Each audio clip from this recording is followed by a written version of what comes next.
When Marvelous Mrs. Maisel dropped back in 2017, it brought with it an interesting, empowering and cleverly written commentary about women in society. Through the mix of Miriam's wit and comedic prowess on stage, more than holding her own against husband Joel, the show managed to deliver a great blend of comedy and drama. Seasons 1 and 2 were fantastic in that respect, managing to finally balance the idea of Midge venting and riffing on her place in the world through some scathing and hilarious stand-up routines. Season 3, however, took a step back and seemed to meander along, unsure how to use Miriam. Season 4, though, is a completely different animal.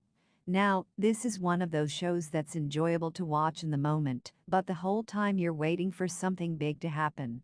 The trouble is, nothing ever does in season 4. In fact, this season is so much of a misstep that it almost feels the writers have lost sight of what made this show so enjoyable to begin with.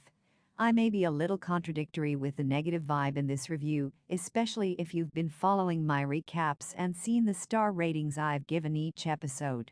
I love Marvelous Mrs. Maisel, it's a fantastic show, and the individual episodes are enjoyable.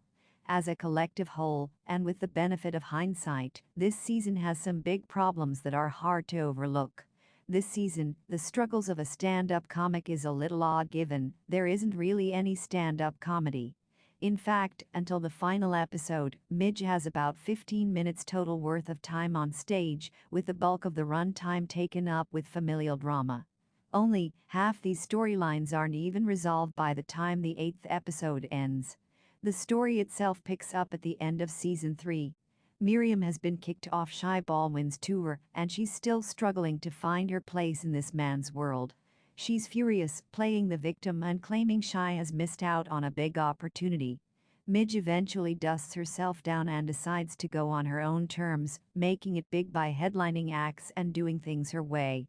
And that ultimately sees her slumming it out in a strip club. Meanwhile, Joel has familial woes with Shirley and Moish, worried about how they're going to react to his new girlfriend being May. Oh, and that she's Chinese too, which he believes will be a problem for them both.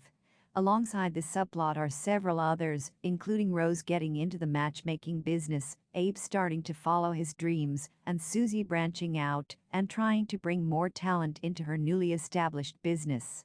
Out of all the storylines this year, though, it's Susie's that brings the most amount of joy. Most of Miriam's story revolves around her bitter resentment and jealousy for Shy Baldwin, with a particularly uncomfortable episode seeing Miriam invited along to his wedding, only to do her utmost to spend as much of his money by drinking and eating the night away. While humorous on paper, it feels petty and actually damages her character a lot. In fact, Miriam in general is a real casualty of this season, descending from the confident bright woman who's desperate to make it, no matter what, to someone who believes the world owes her a favor. While I appreciate she's been through hard times, there are several instances this year where her actions contradict what she ends up saying. I won't spoil that here, and thankfully Miriam does get some sense knocked into her late in the season by a familiar face. While the story and character development takes a battering, thankfully the visuals and production design do not.